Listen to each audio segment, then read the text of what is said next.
You are listening to the IoT For All Media Network. Welcome to another episode of the IoT For All Podcast, the number one resource and publication for the Internet of Things. I'm your host, Ryan Chacon. If you are watching this on YouTube, we would love it if you would give this video a like and subscribe to the channel. If you're listening to this somewhere else on a podcast directory, please feel free to subscribe to get the latest episodes as soon as they are out. On today's episode, we have Yossi Appleboum, the CEO and co-founder of Sepio. They are a company that has built the first hardware access control platform, providing visibility control and mitigation to zero trust, insider threats, BYOD, IT, OT, IoT security programs. Very interesting conversation. We talk a lot about some things that are pretty new to the show. We talk about using the physical layer one information as new data source for achieving ultimate visibility. We talk about how to truly identify a device that is maybe potentially trying to hide its identity.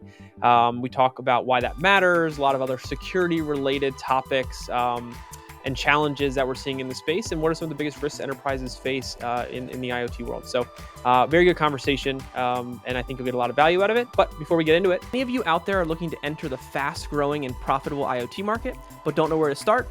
Check out our sponsor, Leverage. Leverage's IoT solutions development platform provides everything you need to create turnkey IoT products that you can white label and resell under your own brand. To learn more, go to iotchangeseverything.com. That's iotchangeseverything.com. And without further ado, please enjoy this episode of the IoT For All podcast. Welcome, Yossi, to the IoT For All show. Thanks for being here this week. Thank you so much. Looking forward to have that discussion. Absolutely. So first thing I want to do is have you do a quick introduction about yourself to our audience so they can get a better sense of who they're listening to. Yeah, so I started my career, you can hear my Israeli accent, as a young soldier in the Israeli intelligence in a famous unit today, E212. At that time, it was more secretive than today. That was literally on the beginning of 90s, so 31 years ago. Since then, I was involved in multiple operations and companies around the verge between cyber and physical. IoT is part of that, of course, and I'm happy to be here today. I hope this covers a bit about my career path. Absolutely. So next thing, talk about the company, talk about Sepio a little bit. What do you all do? What's the role you have in the IoT space? And then I'd also love it if you could tell us a little bit about the founding story, kind of how the company came to exist, what the opportunity you saw in the market to kind of warrant starting the company, that kind of thing. Yeah, so Sepio is providing a platform for managing the risk that is coming from hardware devices. And of course, IoT devices are part of that, but there is also OT and there's, of course, IT equipment. And to me, looking into that in a perspective, as I mentioned, of 3 decades, we realized that the borderlines between IoT devices and IT and OT is not always clear, and one definition does not fit all. So eventually, every asset, software or hardware inside the organization brings a level of risk.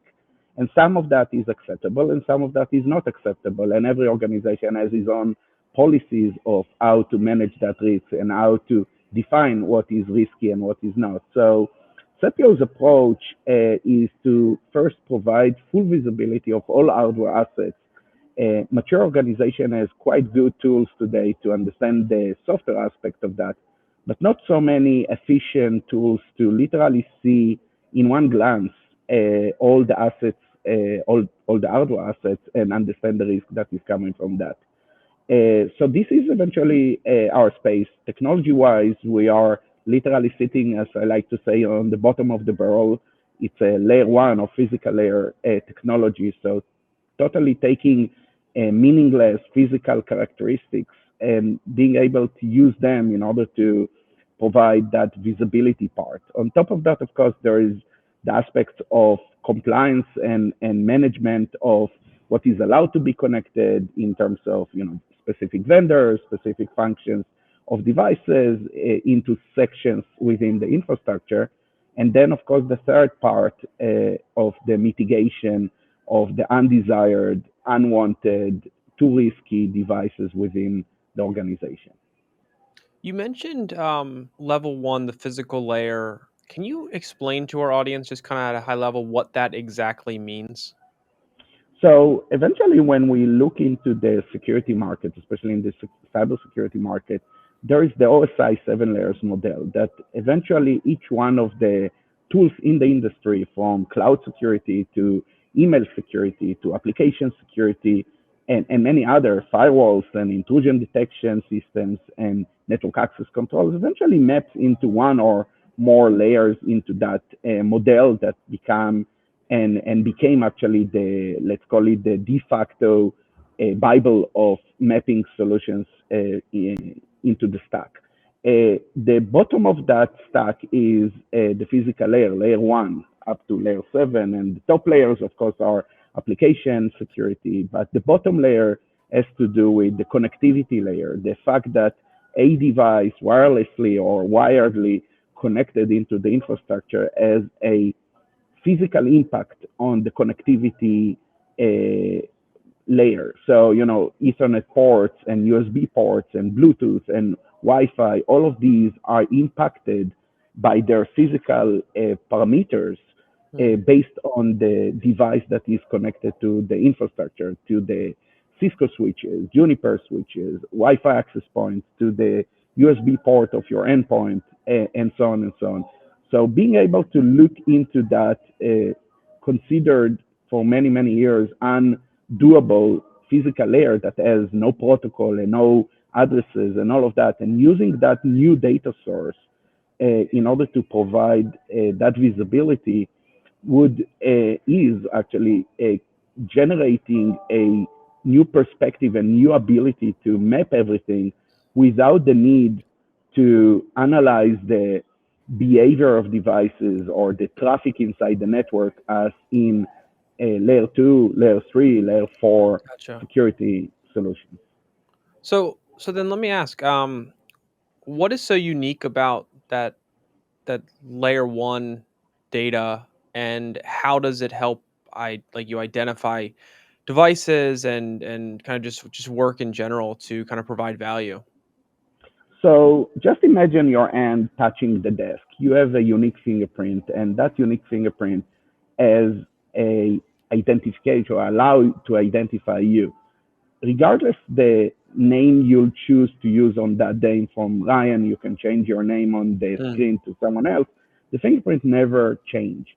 So does any hardware device. Eventually, the components inside your mouse or inside your computer has a unique behavior, and the combination between these components and the layout of the printed circuit board that carries all of these components, and then eventually even the manufacturing process has slight impact on these physical parameters, the voltage, the current, the impedance, the slope of signals, the noise, electrical noise that that device is doing. And without being too academic, we can literally look on these parameters as literally the lines on your finger when we fingerprint you.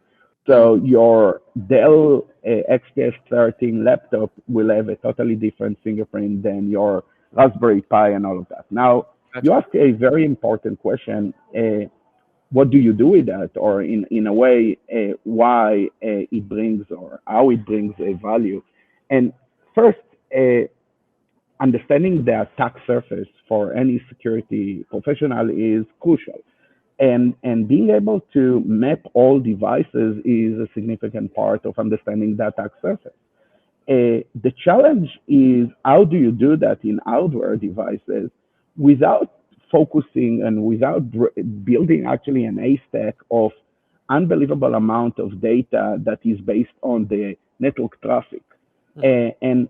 and solutions in the industry that are quite good, but eventually require to tap into the network traffic, tap into the activity, and eventually analyze activity. So I see a video packet that goes from east to west, meaning there is an IP camera there. Yes, it is working and it is very precise, but the challenge is first how you deal with that in a magnitude of hundreds of thousands of or millions of data streams running in parallel. And how do you do that in an highly secured or regulated or under compliance organization? If the traffic is encrypted, you cannot do that. If the organization cannot share privileged data or private data with a third-party tool. And we all saw what happened when third-party tools get an unlimited access to privileged information. The SolarWinds incident is still fresh to many, many people in the industry. That's a problem. And our approach is, and our technology is totally different. Being able to map these devices based on the fact they are just there, regardless what they do, regardless if they are active or passive, on or off, sending information or don't send information, contributing anything to the network or not, is kind of a game changer. I would add another important piece here, which is existing network traffic or activity monitoring tools as their needs, of course, but it creates kind of a glass ceiling into deployment into distributed organizations or quite large organizations, or any restrictions, as I mentioned a couple of minutes ago. And the fact that you don't need to monitor the activity, see the privileged data and all of that, literally breaks that glass ceiling of technology, enable organizations to map everything without any nightmare to do with IT and compliance.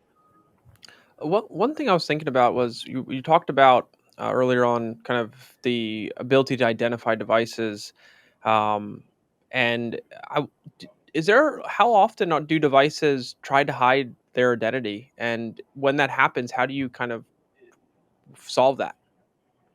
So it's not, I would say that finding a rogue device is the crown jewel for every security vendor in our market. And of course, you are happy to mention these names and mention these incidents and talk about these James Bond, so-called James Bond stories. And there are plenty of these, but in 100% of the cases, organizations don't know fully what they have there. So it's not the device trying to hide, is the device is just not being mapped because of the limitations of technology, because of the inability to deploy tools that require huge projects into deployment in order to bring that visibility.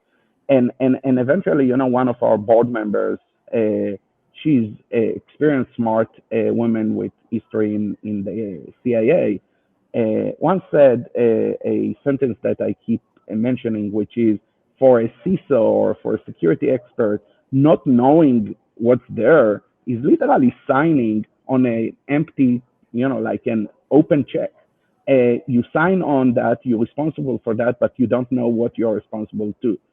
And this is the case in 100% of the cases. 100%. We see devices inside organizations that the organization didn't know about.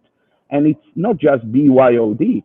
Shockingly, the infrastructure of the organization, people really don't know. And there is always the ha moment, as we like to call it, that, oh my gosh, I didn't know it's there. It's not patched. It's really old. It's really risky. And that happens always. Gotcha. That makes a lot of sense. Yeah, I appreciate you kind of breaking that down. I wanted to shift here for a second and ask you something a little bit higher level. What are from the companies that you work with, customers of yours, what are some of the biggest misconceptions about what security solutions in the IoT space can actually do and detect? I'm sure there are a lot of them, but I'm just curious, what do you come across the most that you have to kind of explain or maybe shift focus on because it's a common misconception about the capabilities? So, I would list the three top ones. One is especially from customers that still struggle with their maturity of their security stack in general. They would say, well, I have so many problems with the software. Why should I handle my hardware? And I'm sure that if I know all my endpoints, because my endpoint security is providing that list, I know everything about my assets. And guess guess next. It's not really the case, and or organizations that keep saying we don't have any IoT device, we don't have any OT device. We are a bank, Right. we're an insurance company, and shockingly, they have plenty of these. So that, and of course, it brings them to a new level of threat they didn't even consider existing. Another one is I'm using so many tools. Why do I need another tool? I have a network access control system. I have some IoT security tool. I have OT security tool. I have a network monitoring tool that gives me the information into my CMDB. We keep hearing about CMDB. But what we learn is that in mid-sized organization, and of course the tier one organizations, we work with both, the number or in percentage, the amount of information they don't know is shocking. I remember one really, and I'll stop with that, really shocking number. A really big organization there was an argument between the IT and the security, and one said they have 800,000 elements, one said they have 2.4, three times more, and the number was 4 million. Wow. So how can you even feel secured when you have no idea in a magnitude on what's there? Right. And how do you, when you work with companies and those kind of conversations come up or those kinds of discrepancies are being had and they're looking for a solution, how do you, what advice do you have for companies kind of looking to get started down this journey?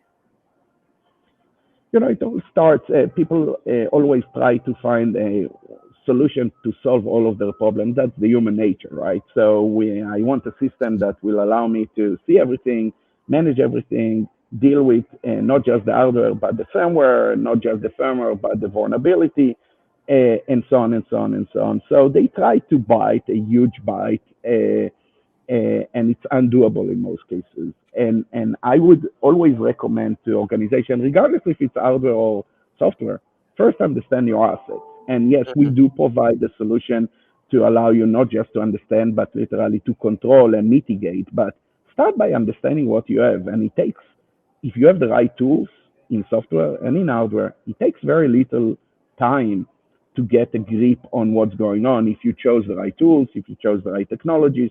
And after having that information, digest it. Don't run like crazy immediately. Okay, we have so much risk here and so much risk there.